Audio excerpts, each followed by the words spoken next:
Le seul rendez-vous qui vous permet de vous ouvrir au monde, c'est ici. Expression libre, confidence sur vous et sur les autres, prise de position sur des questions majeures du moment. Ici, je vous reçois sans complaisance ni parti pris. Alors, préparez-vous, bientôt, ça sera votre tour.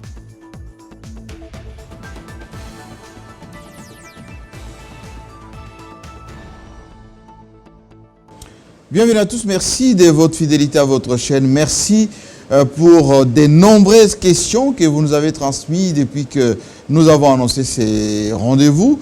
Cette émission assez spéciale parce que nous allons recevoir aujourd'hui un co-porte-parole du CASH. CASH, c'est ce regroupement qui est derrière le président de la République, Félix Tshisekedi, et Vital Kamerhe, qui aujourd'hui, en partenariat avec le FCC, gouverne la RDC. Il est député honoraire de la ville de Kinshasa et en même temps aussi membre très éminent, pour ne pas dire un cadre très influent de l'UNC, le parti de Vital Kamerhe. C'est Jolino Makelele, bienvenue. C'est un plaisir. Merci en tout cas d'avoir répondu aussi rapidement à cette invitation compte tenu de l'actualité, parce que des questions que nous allons vous poser maintenant concernent alors d'abord ce gouvernement qui traîne, ensuite un tour sur le bilan quand même de ces 100 jours, plus quelques mois d'avantage du gouvernement de Félix Tshisekedi, qui est le partenaire cash de votre mouvement qui est l'UNC aujourd'hui au pouvoir, mais aussi les tractations au sein de la classe politique nationale ici en République démocratique du Congo. Alors, on rappelle, vous avez été député pendant très longtemps, vous n'avez pas été élu cette fois-ci. Quel est d'abord votre commentaire sur d'abord les élus de Kinshasa, le gouvernement de Gentil Ngobila qui vient de s'installer, et l'ambiance qui tourne autour de cette province que vous maîtrisez très bien, Kinshasa? Je dois d'abord commencer par féliciter tous ceux qui ont été élus, s'agissant donc de l'Assemblée provinciale de Kinshasa, et saluer naturellement celui qui a été désigné gouverneur de la ville de Kinshasa, Gentil Ngobila, qui par ailleurs est un ami.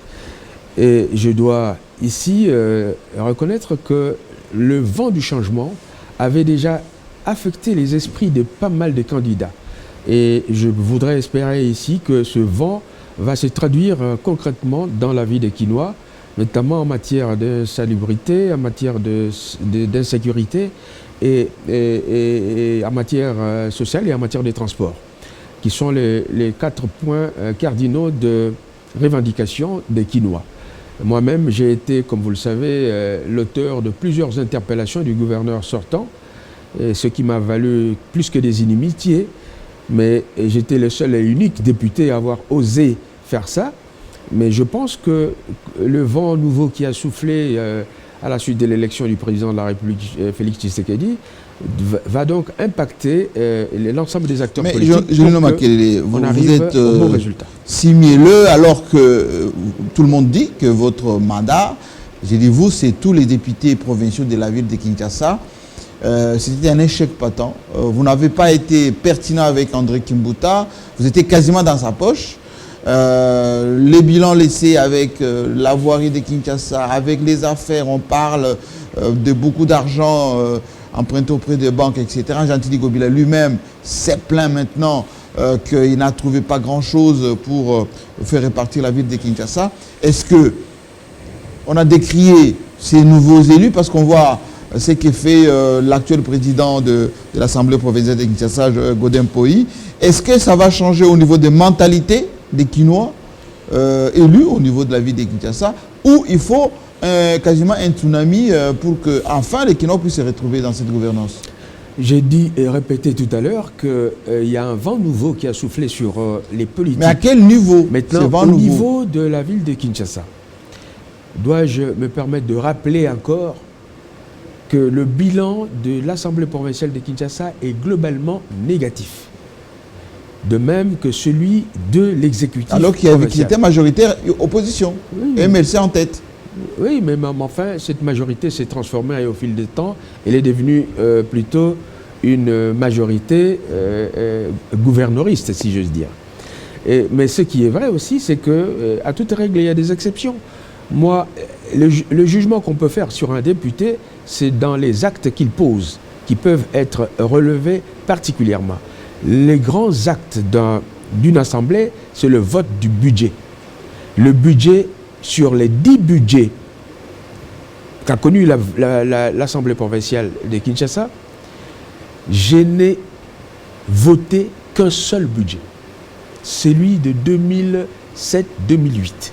Et le reste? Le reste, donc quand je dis un budget, j'ai voté 8 fois négativement et une fois je me suis abstenu. C'est un record qu'on ne trouvera nulle part. Oui, mais vos collègues qui étaient dans la poche d'André Kimbuta, qu'est-ce que vous en dites? Parce que c'est déjà dépassé tout ça, mais est-ce que ceux qui sont là, ils vont je ne vais pas parler des autres. Ils vont être libres de Ngobila ou pas? Non, je veux vous dire que tous ceux qui ont suivi, vos confrères journalistes qui ont suivi les activités de l'Assemblée provinciale vous diront que nous étions à 3 des gens qui votent non, des messieurs non, ou des gens qui s'abstiennent.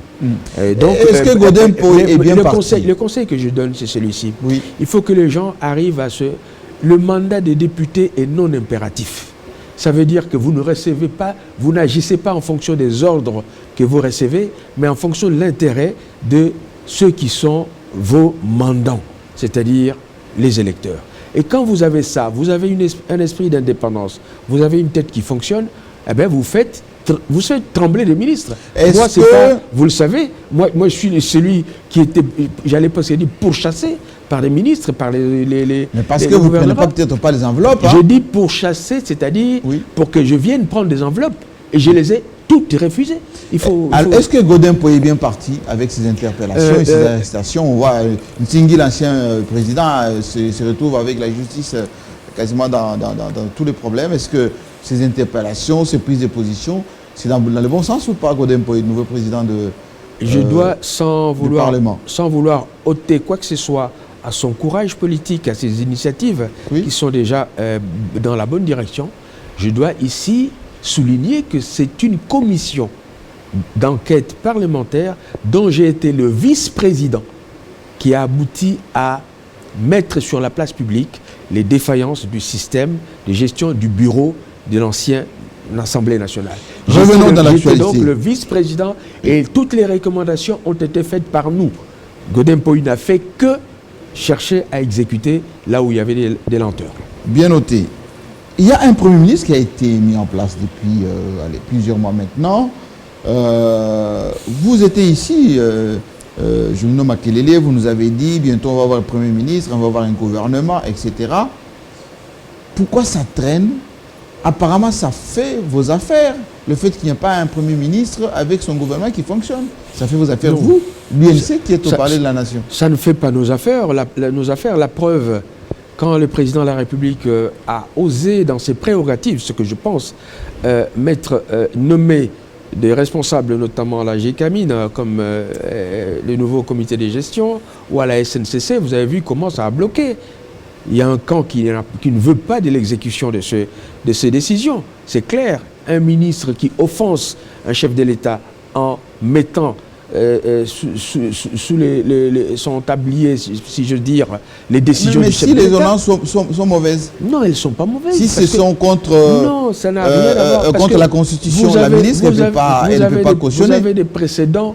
Je ne dis pas qu'il faut imiter ce qui est mauvais, mais on veut bien recevoir des leçons, mais pas des donneurs qui ont eux-mêmes fauté, si je dis, plus d'une fois. Qui a caché la signature du Premier ministre sortant dans ces ordonnances?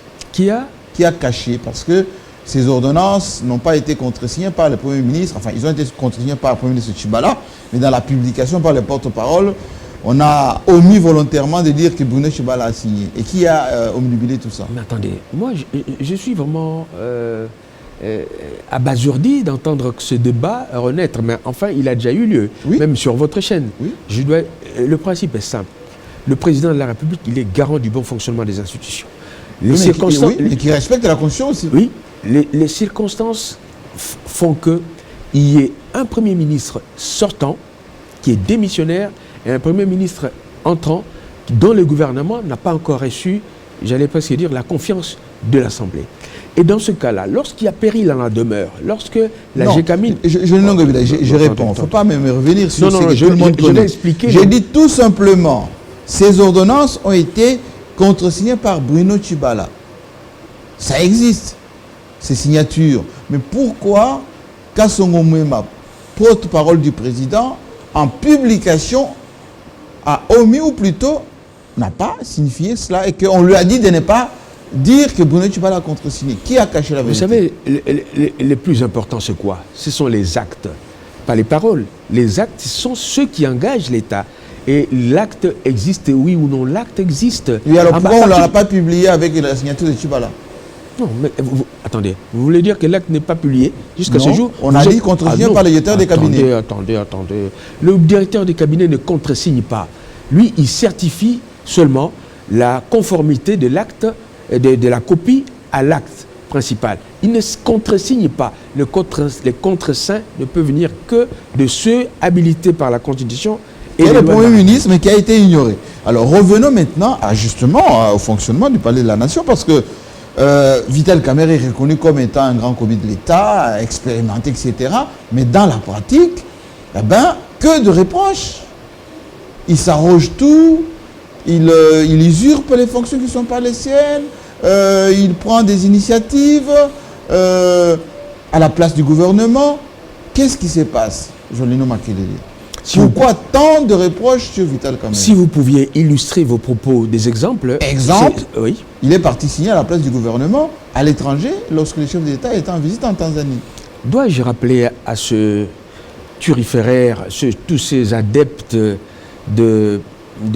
j'allais pas se dire...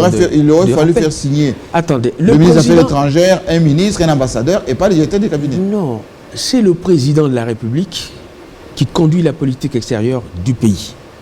Mais qui remplace pas le gouvernement. Le président de la République peut mandater qui il veut pour l'engager. À partir du moment, c'est la théorie du mandat, celui qui mandate, le mandant peut donner, et tant qu'il n'a pas contesté l'exécution de son mandat, ce mandat est valable. Mais le mandat devait être donné au départ de Kinshasa, pas sur place. Parce que si vous regardez les voyages du directeur des cabinets, il n'a pas reçu mandat avant de partir d'aller engager le gouvernement congolais. Ce sont les gens qui ont du mal à se retrouver dans certaines subtilités juridiques. Oui. Mais je vais vous dire que s'agissant de la théorie du mandat, le mandant seul peut donner mandat. À partir du moment où le mandant, le président de la République, dit à Vital Kamerhe, comme il aurait pu dire à un autre fonctionnaire, allez signer ou me représenter dans telle action de signature, il ne signe pas pour son propre compte, M. Vital Kamerhe. Il signe pour le compte du président de la République qu'il aura mandaté quant à ceux. Il faut quand même que les gens... Autre dysfonctionnement, Jolino Makelele. Les courriers signés officiellement ou pas officiellement, qui disparaissent, qui réapparaissent, et il y a des communiqués, ce sont des vrais faux, trafiqués, etc. Là, en l'occurrence, lorsque le directeur des cabinets est à l'étranger, en Grèce principalement, son vice a signé des documents qui ont été démentis par le porte-parole que c'était des faux. Pourquoi tant de scandales au Palais de la Nation? Non, je ne dirais pas que ce sont des scandales. Des fuites, des lettres signées, pas signées. Qu'est-ce qui se passe? C'est la preuve au moins que nous sommes dans l'œil du collimateur, si j'ose dire, dans le collimateur de ceux qui nous veulent du mal. Comment vouloir du mal, ce sont des choses officielles. Attendez. Quand le responsable numéro 1 de l'administration de la présidence, le directeur de cabinet, est absent, mais le directeur de cabinet qui a les prérogatives dans un domaine particulier peut signer également ses correspondances pour ordre. Mais avec des dossiers qui sont quand même à scandale. Non, la construction d'un palais présidentiel, attendez que je pose ma question. La construction d'un palais présidentiel requiert un caractère confidentiel, stratégique d'un pays. On ne peut pas confier à une société qui a ouvert il y a à peine un mois. Non, vous savez, moi je suis à l'aise pour vous parler de ce genre de choses. Oui, allez-y. Parce que, de un, les réseaux sociaux sont truffés, j'allais presque dire, des faux documents. Il y a des officines qui veulent qui veulent, j'allais presque dire, couler ce pouvoir et qui sont à la base de la fabrication de faux documents. Je vous dis des faux qui ressemblent vraiment terriblement au vrai. Et avec en tête signature, etc. Et lorsque cela est mis sur la place publique, les gens qui n'ont pas l'esprit critique, parce que moi, j'ai appris de mon professeur Rézo Azi dans son cours de critique historique, il faut savoir d'abord, quand vous émettez un document, quand il est vrai, il faut chercher ceux qui peuvent trouver que ce document n'est pas vrai et les raisons pour lesquelles ce document pourrait ne pas être vrai. Mais jusque-là, vous répondez donc, bref, pas à ma question. Je réponds à votre question. Laissez-moi la poser une autre question, beaucoup plus directement. Les 100 jours du président de la République, je me rappelle, dans beaucoup d'émissions, Julino Makelele, vous disiez toujours, il faut nous présenter le projet, le coût du projet, les temps du projet, les tenants et les aboutissants. On a l'impression que ces règles sont complètement bafouées de votre point de vue. Mais je ne sais pas, vous pouvez les 100 jours, combien ça a coûté, pour quels résultats, et ça s'est fait Les 100 jours ont coûté 300 millions de dollars américains. En autofinancement, s'il vous plaît. Soit près de 200 millions venant du trésor public, c'est-à-dire des recettes fiscales, principalement. À peu près 70 millions venant de FPI, et le reste, à peu près 30 millions, 25 à 30 millions de FONER. Mais c'est extraordinaire. On n'a jamais connu ça. Des financements par le budget de l'État ou par des entreprises ou par des établissements. Mais parlons-en justement de cette utilisation, Julien Makelele. Le FPI, c'est une banque pour financer les entreprises. Oui. Ce n'est pas des fonds qui servent à la construction du pays. Deuxièmement, les FONER, c'est pour l'entretien des routes. Ce n'est pas pour faire autre chose. Est-ce que ça ne s'appelle pas du détournement? Lorsque le FONER a des excédents de trésorerie, de même excédents? Oui.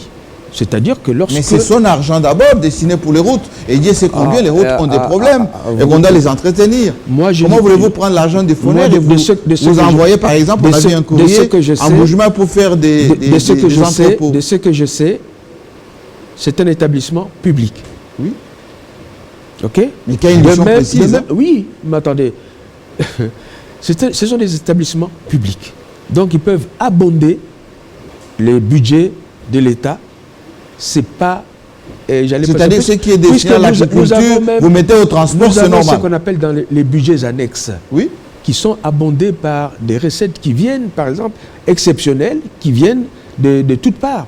Et donc, en cette matière-là, encore que le financement dans sa globalité émane du trésor public, il faut le souligner. Et donc, c'est la première fois. Il faut le dire, ce n'est pas pour jeter des pierres à ceux qui étaient avant nous, mais c'est la première fois que cela arrive. Mais cela arrive parce que cet argent a été retrouvé dans les comptes. L'actuel gouvernement n'a pas encore produit parce qu'il n'y a pas encore de fonctionnement. J'espère que vous ne me pousserez pas à parler FONER d'avant notre arrivée au pouvoir. FONER reste FONER. Non, c'est ça une catastrophe. Et j'ai beaucoup de respect pour... non, FONER reste FONER. J'ai beaucoup de respect. Le FPI reste FPI parce qu'on ne peut pas produire en 3 mois. Je vous dis que c'est justement la rigueur que nous avons mise en place qui a fait que l'argent sorte. Ce qui n'était pas le cas avant. La différence, elle est là. C'est une rigueur dans la gestion qui nous pousse à... Pardon, qui produit ces éléments-là. On n'a pas connu ça, des recettes de ce type-là. On n'a pas connu. Personne n'a vu ça dans le budget. Alors, dans le budget de l'État, FONER, vous verrez zéro. Alors, excusez Jean-Pierre. Cette fois-ci, on trouve pas de 100 millions. On a vu l'organisme qui s'occupe de la dette publique publier un courrier pour dire qu'il y a un dépassement des budgets de presque 130% au niveau du cabinet. Moi, La Banque centrale dit sur les réserves d'échange, il y a une baisse d'environ 20 à 30% sur les trésors. C'est que le RDC a comme moyen pour soutenir son commerce extérieur. Je suis vraiment... Que font les conseillers économiques du président? Non, j'ai dit tout simplement ceci. Parlons d'abord à ceux qui s'attaque à nous. Le courrier de la dette intérieure. Oui, mais c'est un office dont j'aurais souhaité qu'il fît les mêmes observations il y a 7 mois, il y a 8 mois. Parce que on va comparer ce qui est comparable. Oui, ils ont même publié un communiqué de comparaison. Non, je vais vous dire, il faut qu'on nous dise ce que nous, on a obtenu comme résultat en termes de trésorerie en 6 mois par rapport à ce qui a existé avant. C'est du... Mais si la Banque centrale se plaint déjà que l'argent a baissé. Attendez. Oui. Les recettes, les rentrées fiscales fluctuent. Ça peut, aujourd'hui, on peut avoir des hausses. Et puis on peut avoir... Vous permettez... À la banque, il y avait plus d'1 milliard, il y a moins de 800 millions. C'est ça la baisse? Non. Il y a d'abord un excédent budgétaire. C'est du jamais vu. C'est-à-dire que vous avez un budget qui est voté pour une année, on l'exécute à une certaine date. Par rapport à l'état des finances de la trésorerie telle qu'elle devait exister, vous dégagez un excédent de plus de 100 millions, 130 millions de dollars. En d'autres termes, vous avez été rigoureux au point que vous n'avez pas tout dépensé. C'est du jamais vu. Ça, c'est les... Mais ça, c'est publié où? Moi, je vous donne... la Banque centrale. Je vous donne les deux communiqués. Attendez, je vous donne les deux communiqués. Le premier, c'est concernant cet organisme qui évalue la consommation. Qui dit la consommation de fonds a été dépassée de plus de 100%. Non. Deuxième observation, les réserves d'échange à la Banque centrale ont baissé. Non. Ça, c'est une première observation de la Banque centrale et que le franc congolais risque d'avoir des soucis au niveau de l'inflation. Moi, je vous dis, toujours au rapport de la Banque centrale, au cours des 6 premiers mois de l'année, le budget est excédentaire de 132 millions de dollars. Ça n'a jamais existé. Un excédent budgétaire, ça n'a jamais existé. Aujourd'hui, les réserves sont évaluées à combien? Attendez, ne me dites pas que les réserves sont autour de 1 milliard de dollars. C'est déjà moins. Non, autour de 1 milliard. Mais attendez, je ne sais pas. Ça dépend maintenant des références. En économie, c'est comme ça. Il faut voir quel est le point de référence. Maintenant, si vous allez chercher, pendant que les références citées par la Banque centrale étaient de 1 milliard à 200 millions, soit l'équivalent d'à peu près 6 semaines d'importation, c'est-à-dire ça permet aux acteurs économiques qui sont dans notre pays, les importateurs, d'avoir des liquidités pour importer les biens de consommation. Et là, on va parler, je suppose, de notre programme de 100 jours pour, renverser cette tendance-là, ce cycle-là, qui veut qu'on importe plus qu'on exporte. On va peut-être en parler. Le président de la République avait dit qu'il allait évaluer les 100 jours avec la population. Si vous permettez, tous les mois. Je vais vous laisser se conduire. On a le temps. Il avait dit qu'il va évaluer les 100 jours en résultat avec la population assez régulièrement. J'ai reçu des questions tout à l'heure. Il a plus de 100 conseillers, dont ceux dans le domaine économique, infrastructure, etc. Ces évaluations sont faites quand et où? Il y aura un bilan officiel qui sera adressé bientôt. Il avait dit mensuellement. Oui, mais... Discours au niveau de l'échangeur. Mensuellement, le président de la République lui-même ne peut pas venir chaque mois exposer une situation. Sinon, sa parole ne sera plus honorable, si j'ose dire. La parole du chef de l'État doit avoir une certaine, j'allais dire, gravité. Et ce n'est pas le lieu ici de discuter de la périodicité. Mais ce qui est vrai, c'est que pour les 6 mois qui viennent de s'écouler, il y aura une communication spéciale. Qu'est-ce qui a été fait? Soit par le président en grande ligne, soit par le directeur. Trois réalisations. Je termine par ce que vous avez dit. Donc, je recadre mes propos et ceux qui ont été dits ici. En termes d'excédent budgétaire, c'est du jamais vu. Mais on n'a pas ces chiffres. Mais c'est la Banque centrale. Il n'y a aucun communiqué. La Banque centrale. Il y a le Conseil économique n'a publié aucun communiqué nous donnant les chiffres. Les comités de politique monétaire de la Banque centrale produit hebdomadairement des rapports. Si vous, je sais que vous êtes assez bon journaliste, vous interrogez la banque au sortir de cette émission, vous aurez les rapports successifs qui ont... Les effets de cela, c'est quoi? Alors, quelle est l'appréciation du franc congolais? Elle est à combien comment dire, il est à combien le taux de change aujourd'hui? Le taux de change n'a pas beaucoup... oui, alors ça veut dire qu'il n'y a pas d'effet sur ce que vous venez de dire? Non, nous avons une politique qui produira ces effets. Est-ce qu'il y a augmentation de salaire? Est-ce qu'il y a des investissements significatifs? Attendez, vous n'avez pas vu... Là, peut-être, on fait un peu du méli-mélo, mais j'aurais souhaité... Non, on est toujours dans le domaine économique. Hein. Dans le domaine économique, oui. Donc là, vous allez dans le social. Donc, il faut une traduction. Mais oui. Vous dites on a fait des recettes. ces recettes se traduisent par quelle manifestation? Lorsque nous aurons à fixer le salaire moyen, minimum, pardon, de l'enseignant du primaire à 100 $, ce qu'il n'avait jamais eu, on aura déjà fait du progrès. Mais en parlant des salaires, justement, parce qu'on reste avec toujours dans... Je reprends au mot. On reste toujours pareil. Vous avez dit, on a des excédents budgétaires, donc on peut s'autoriser un certain nombre de choses. Vous avez promis 400 $ pour les militaires. Il n'y a eu que 20 000 francs d'accordés. On a promis 400 $? Oui, on avait dit qu'un militaire allait gagner 400 $. Qui a dit ça? C'est dans une des communications. Moi, je préfère... Vous êtes assez bon journaliste. On a juste rajouté 20 000 francs au salaire des militaires. Ce sont des gens qui donnent leur sang pour que le pays soit sécurisé. Ce sont des gens qui... Les 20 000 francs existent. Hein? Aujourd'hui, les chiffres de 400 $. Aujourd'hui, les militaires, il m'est arrivé d'accompagner le chef de l'État dans des missions à l'intérieur du pays. Les militaires sont beaucoup plus motivés aujourd'hui qu'avant. Oui, mais il y a des soldes qu'ils ne recevaient plus. Il y a des rations qu'ils ne recevaient plus. Bon, vous parlez de 400 $ ou de 20 000 francs? C'est 400 personnes, c'est vous, je ne sais pas dans quelle imagination on a trouvé les 400 $. Le chiffre n'a jamais existé. Les 400 $. On n'a jamais dit que, à l'arrivée du président Félix Tshisekedi, les militaires auront 400 $. Nous ne sommes pas aussi idiots pour savoir que les caisses de l'État, dans l'État où nous l'avons trouvé, ne permettait pas ça. Et qu'il nous faut booster l'économie d'abord, créer les conditions de transformation de notre économie avant d'avoir les résultats. Et ça, c'est déjà... Moi, je vais vous chercher les 400 $. Parce que les 20 000 francs à rajouter au salaire, au solde militaire, ça existe aussi. Revenons un tout petit peu à la politique maintenant. Je sais que vous êtes un membre influent de l'UNC. Mais on a passé comme ça les 100 jours. Il y a plusieurs... Les 100 jours, vous avez dit qu'on va communiquer dans pas longtemps. Non, on va communiquer. On va attendre. Non, attendez, mais il faut quand même... Parce que jusque-là, il n'y a pas encore de communication officielle sur le bilan. Mais, attendez, je suis là. Je vous ai demandé 3 réalisations, mais pas donné. Ah non, attendez. Vous voulez... On commence par Kinshasa. Oui. En termes d'infrastructure routière, vous êtes quinois. Vous aurez pu faire du 60-80 km à l'heure du coin Victoire jusqu'à Kassavubu sur Sayo. Vous n'aurez pas pu faire ça. C'est resté comme ça pendant 9 ans. 9 ans, impossible, vous le savez.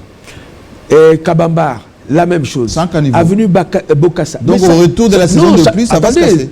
Ne dites pas ça parce que c'est en train d'être fait. Maintenant, si les collecteurs ne sont pas encore terminés et que les routes sont en voie... 5 caniveaux. Mais non, mais... C'est qui veut dire qu'à la saison de pluie, on va commencer. Je sais que ça pourrait peut-être vous plaire qu'il n'y en ait point, mais il y en aura. Bon, il y en aura, on va attendre, c'est pas chez vous.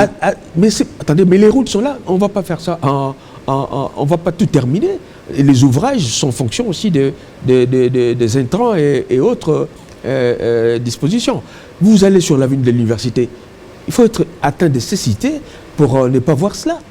Vous allez sur la route de Mokali, vous voyez les sauts de moutons qui sont en train, c'est-à-dire les viaducs pour utiliser une terminologie que vous et moi nous connaissons pour avoir vécu en Europe.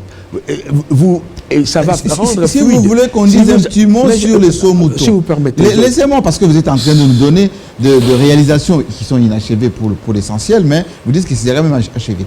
Sur les sauts moutons. Attendez, Sayo n'est pas achevé? Attendez, saut de Avenue de l'université. Saut de moutons, parlons-en. Oui. Les Quinois sont exaspérés des embouteillages, notamment sur boulevard Lumumba, sur 24. Quand les gens regardent à travers les tôles qu'on a installées, on n'a pas encore vu qu'on a creusé quelque chose, mais ça fait déjà plusieurs mois que ces sautes-moutons devaient être déjà visibles.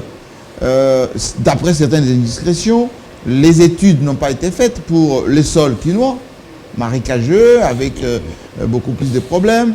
Ça risque de coûter 2 fois plus. Pourquoi on ne dit pas la vérité aux Quinois? Et ces embouteillages énervent énormément les Quinois. La vérité, c'est qu'il y a même des petits proverbes pour ça. Oui. On ne fait pas d'omelette sans casser des œufs. Alors, à partir de là, les gens vont avoir des inconvénients pendant un certain temps. Même Akage a demandé à l'office de route de faire une déviation. Akage, c'est l'association de Georges Kapemba qui a écrit officiellement à ce qu'il y ait une déviation parce que sur Lumumba, c'est infernal. C'est pas son boulot, l'Akage, de voir les infrastructures. C'est pas ça sa spécialité. Maintenant, si vous avez besoin d'informations plus amples, vous allez à l'OVD, vous allez à l'Office des routes, on vous expliquera pourquoi c'est une nécessité. Et d'ailleurs, les populations, je peux vous dire tout ce que vous avez comme embouteillage dans la ville de Kinshasa. Et là, on ne parle que de la ville de Kinshasa. Parce que si nous prenons le tronçon Banzangungu-Kamba, on prend le tronçon Boma-Mwanda, on prend les ponts. Oui, mais justement, c'est là où se pose le problème. Non, on a lancé des travaux sans en avoir les moyens et ça dure plus longtemps et avec beaucoup de lenteur. Vous savez, M. Kassamba, venant d'un autre journaliste que vous, j'aurais apprécié. Mais vous êtes assez fin. Ce sont des questions. Vous êtes assez fin journaliste. Que les Kinois se posent. Pour vous incliner face aux affirmations de ce genre-là. Je sais que quand vous voulez avoir la bonne information, même les réponses à ces questions, vous savez les obtenir. Pas forcément de moi, mais vous pouvez les obtenir. Ce que je veux dire ici... Vous dites quoi aux Kinois? Ces embouteillages sur Lumumba, sur 24, partout, et il n'y a pas de déviation, on ne sait pas quoi faire. Les sautes-moutons qui risquent de coûter plus cher, pas de travaux, plutôt pas d'études de sol exécutées, etc. Et on n'ose pas dire la vérité aux Kinois parce que ça risque de prendre plus longtemps que possible. Quand vous allez dans nos provinces, oui, quand on vous dit qu'il y a la route Kananga-Mbujimaï, totalement impraticable. Quand vous allez dans les Maniema, la route Kindu-Kasongo, complètement foutue. Vous allez... Bref, nous avons des routes comme ça. Mais pourquoi vous fuyez Kinshasa? Moi, nous sommes à Kinshasa. Là. Alors, Kinshasa, mais dites-moi pourquoi ces sautes-moutons, on ne les voit pas. Non, mais il y a des préalables. Vous et moi, nous ne sommes pas des ingénieurs. Oui. Mais sauf que moi, j'ai eu la chance d'approcher les gens qui font ce travail. Oui. Il faut des structures assez solides. Mais qui prennent le temps. On ne voit même pas les tracteurs grisés. Mais attendez, c'est comme si... Je vais vous faire une fleur. Même les 5 chantiers, vous les avez vus poindre le matin, être commencé le matin, être terminé le soir? Non. Les ouvrages de cette envergure-là prennent un peu de temps. Donnons-nous rendez-vous. Moi, je vous dis, d'ici 1 mois, 2 mois, vous allez voir ça complètement. Mais vous avez les maquettes. Nous n'allons pas gaspiller l'argent du contribuable congolais dans des fantaisies. Non, nous savons faire cela. Et alors, quand je vous dis, dans les ponts, vous allez dans la Chopo, où nous avons été. Mais ça, c'est construit avant. Pardon? Il a fait qu'inaugurer le président. Impraticable pendant 11 ans. J'ai dit construit avant. Construit, mais que ne l'ont-ils réfectionné? C'était le programme de l'Office des routes avant. Mais oui, mais attendez. Il n'a fait que inaugurer. Pendant 9 ans, ils ne l'ont pas fait. Ils ne l'ont pas réhabilité. Mais lui, il ne peut pas le faire en 2 mois. Pardon? Un pont. Ah, mais c'est ce qu'il a fait. Ce qu'il a fait faire. Le pont Lubunga, le pont Lubaya ont été complètement réfectionnés. Et il n'y a pas que ça. En termes d'électrification. On fera le bilan un peu prochainement. Parce que si je reviens sur Inga, par exemple, oui, les délestages continuent toujours au niveau de la ville de Kinshasa. Nous avons 2 dragueurs qui sont là. On achète des choses neuves qui vont désensabler l'eau et qui vont permettre... Mais les Kinois se plaignent toujours de l'obscurité. Mais il y en a qui ont fait 5 ans, 10 ans, 15 ans au pouvoir sans arriver à faire ça. Vous n'allez pas revenir sur les erreurs des autres pour justifier le travail qui n'est pas fait. La mansuétude dont on a fait preuve à l'égard de ceux qui nous ont précédés... vous demandez la compréhension. Non, je ne dis pas ça. Aurait pu être notre argument. Mais nous ne l'évoquons pas parce que nous travaillons et nous, plutôt que de prendre 10 ans, 15 ans, 20 ans, il y a des choses que nous allons faire en moins de 6 ans. Revenons à la politique, Gentil. Et c'est la promesse du président. J'ai dit tout à l'heure que vous êtes de l'UNC, membre influent. Vos partenaires de l'UDPS vous reprochent de vous accaparer de tous les postes au niveau du Palais de la Nation. Oui, vous pouvez me les citer, s'il vous plaît? Oui, on dit la majorité des conseillers, c'est l'UNC. Bon, maintenant, la plupart des gens qui ont des vrais dossiers au Palais de la Nation, c'est l'UNC. Et vous continuez ainsi. Et vous frustrez vos partenaires de l'UDPS. Alors, la chance que j'ai, c'est d'être quelqu'un de l'intérieur de la maison, présidence de la République, même d'une manière informelle. Je peux vous dire que ces genres d'observations et des critiques ne peuvent pas émaner des membres de l'UDPS. Si. Je vous dis... Je peux vous citer... Pourquoi 3 membres oui, qui se sont exprimés et ils n'étaient pas contents. Et c'est qui? Ben, prenez... les députés Chilombo, prenez... Il y en a suffisamment comme ça qui trouvent que l'UDP ne trouve pas son compte. Maintenant, au niveau du cabinet du chef de l'État. Voici comment, succinctement, le cabinet est organisé. Le directeur de cabinet, il est UNC. les 4 directeurs de cabinet adjoints chargés des infrastructures, mines, chargés de la politique, de l'économie, des investissements, sont de l'UDPS. Donc, en ce qui concerne la direction, l'UNC n'a qu'un, en l'occurrence le président Vital Kamerhe. En ce qui concerne les conseillers principaux, sur les 16 à peu près, l'UNC n'en a que 2. Suivez-moi bien, 2, M. Bamporiki et Mme Coco Boacha. En ce qui concerne les conseillers, dans les collèges des conseillers, le rapport est de 1 sur 5. Mais là n'est pas le problème. Le problème, c'est qu'on a pris les compétences. Les compétences, si elles se retrouvent nombreuses à l'UDPS, eh bien, on les observera un peu plus. S'il y en a à l'UNC, on les observera. Et donc, mais parmi les questions que j'ai reçues tout à l'heure... Mais s'il vous plaît, oui, les chiffres que je viens de vous donner, oui, mettent complètement à bas ces genres d'affirmations. On va vérifier. Il n'y a même pas à vérifier. On va vérifier. Tout simplement, je le nomme organisation et fonctionnement de la présidence. Laissez-moi poser ma question. Ce que je viens de vous dire. Des questions que j'ai reçues pour votre compte ce matin, on dit, pour la première fois dans l'histoire de la RDC, il y a trop de conseillers au niveau du cabinet du président de la République. Plus d'une centaine de conseillers. Ils ont des bureaux où? Ils ont quel dossier? Non, attendez. Les conseillers travaillent sous la direction, la supervision des conseillers principaux. Oui. Conseiller principal qui lui-même travaille sous la supervision justement d'une direction. Plus de 100 conseillers. Du directeur. Mais attendez, vous savez ce qui existait avant? Oui. Nous avions... Moins de 50. Vous aviez des conseillers, mais vous aviez des cellules. J'ai dit moins de 50. Non, attendez. Vous aviez des conseillers et vous aviez des cellules. Des cellules, plus d'une dizaine de cellules qui cachaient, j'allais presque dire, plus de 10 à 15 personnes. Donc, au-delà, plus de 150. Au-delà des conseillers officiels. Non, mais j'ai dit les conseillers nommés avec ordonnance présidentielle, oui, plus de 100. Dans l'histoire du Congo, on n'a jamais vu ça. Mais oui, mais soyons sérieux. Moi, je vous dis que, comparaison n'étant pas raison, oui, si on compare avec l'époque précédente... Depuis Kassavogo jusqu'aujourd'hui. Depuis l'époque précédente. Non, je parle depuis Kassavogo. Mais ce sont les conseillers déguisés. Tous ceux qui travaillaient dans les cellules, c'est des conseillers. Ils ont rang de conseillers, pour la plupart. Et donc, ça fait plus de... quand vous avez des cellules, plus de 10 cellules qui dépendent de la présidence de la République, plus à peu près 60 conseillers de la République, vous êtes à plus de 200. Et pourquoi aucun de ces conseillers ne peut pas faire ce que vous êtes en train de faire, c'est-à-dire expliquer la politique du président?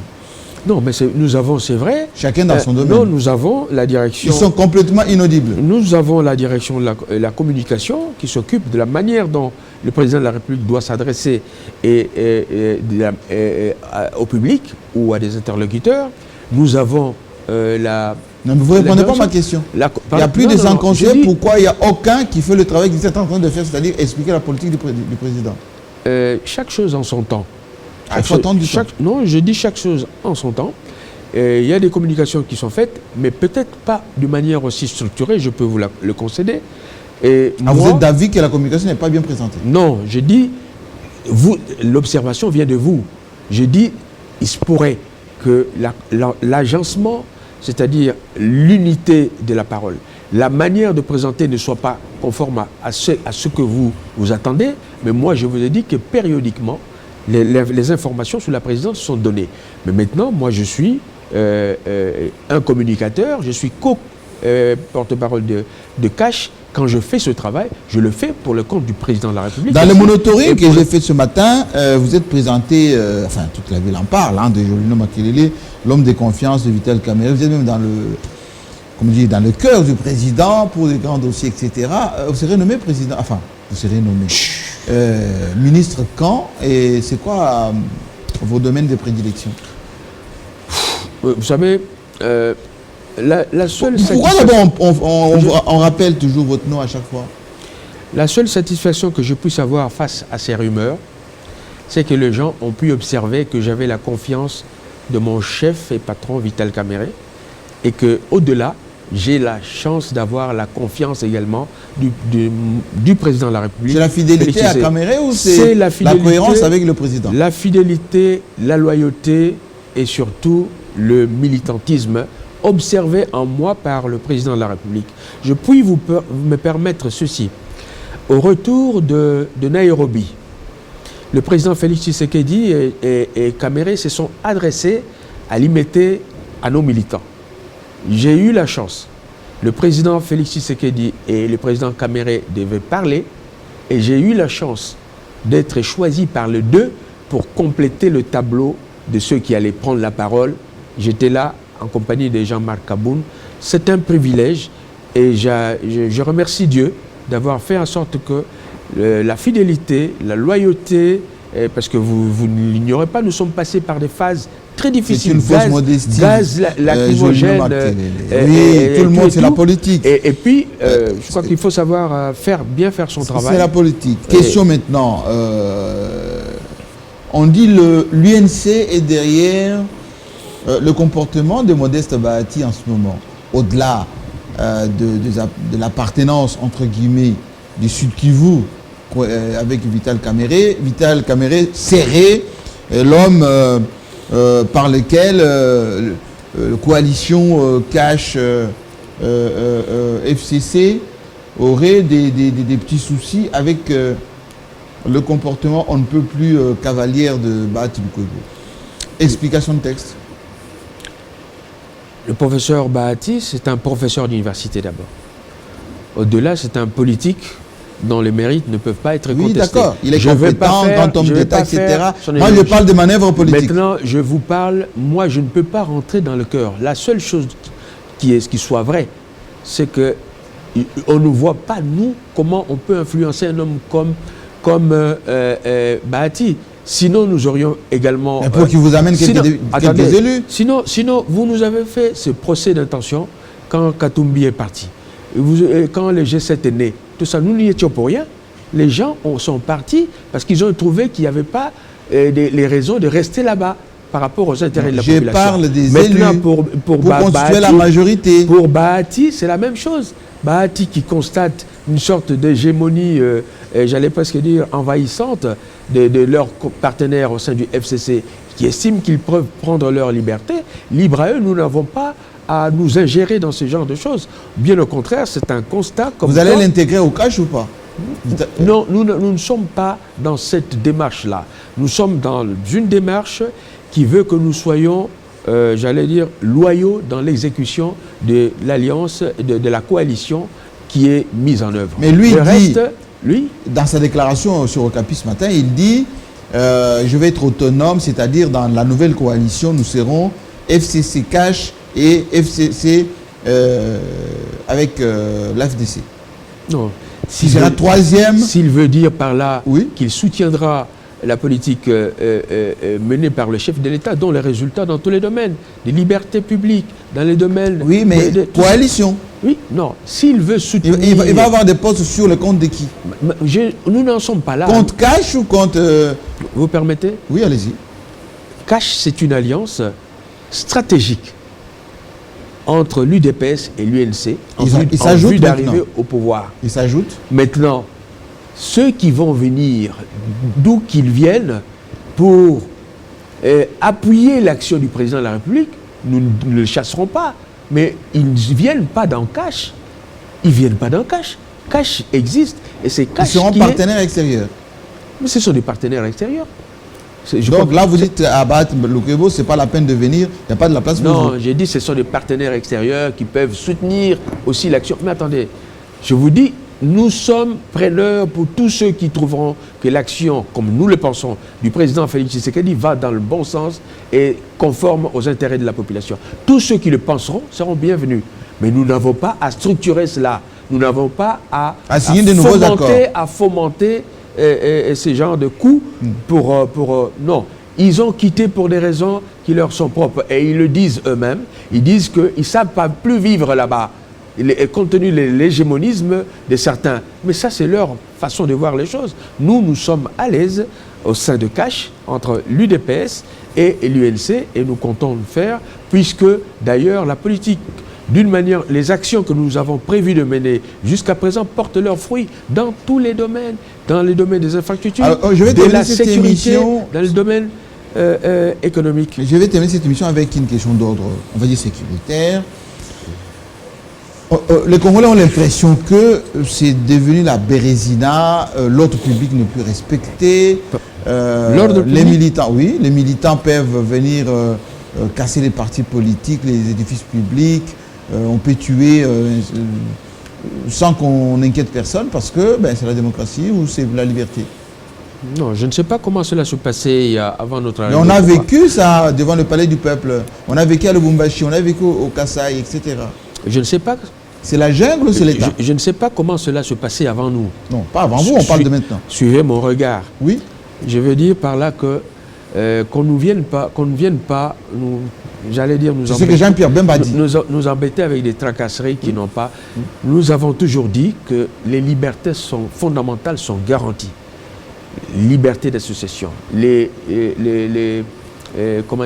libertés publiques en général sont garanties par la Constitution, tout comme la gratuité de l'enseignement à laquelle ça n'a pas empêché d'annuler la marche de mais il y a des lois, il y a des lois qui disent dans quelles conditions on doit organiser, quelle responsabilité peut être assumée par tel ou tel. Et même les gaz lacrymogènes qu'on a vu contre Fayoulou. Mais attendez. Ou Bemba. Attendez. Il y a une façon de faire, de riposter. La riposte, dit-on toujours, doit être graduée. C'est-à-dire que lorsque le danger est grave à l'égard des forces de l'ordre ou lorsqu'il est patent que les manifestants sont en train de commettre des actes qui pourraient être répréhensibles, il est normal que la police prenne des précautions. Mais contrairement, c'est ce que vous condamnez hier. Contrairement à d'autres. Non, c'est ce que vous condamnez hier, c'est qu'on a vu en Djili, sur Lumumba, etc. Jean-Pierre Bemba a dit, ou Fayoul plutôt a dit, on nous a gazé pour rien, on ne cassait rien. Non, attendez. Surtout à l'arrivée de Jean-Pierre Bemba. Je dois vous rappeler une chose. Oui. Tous ceux qui sont dans l'opposition, que ce soit le MLC, Fayoulou, Katumbi, etc., pour nous, il ne fait l'ombre d'aucun doute qu'ils ont partagé l'idéal de l'opposition jusqu'il y a quelque temps.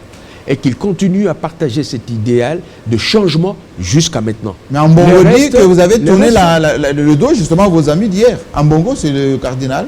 On a tourné le dos? Oui, dans son discours, il a dit Cash a tourné le dos à ses anciens amis. C'est quoi ça? Non, vous voulez parler de la vérité des urnes. Cette vérité des urnes, la première des vérités qu'on eût pu, j'allais dire, brandir, c'est par rapport au choix du candidat commun.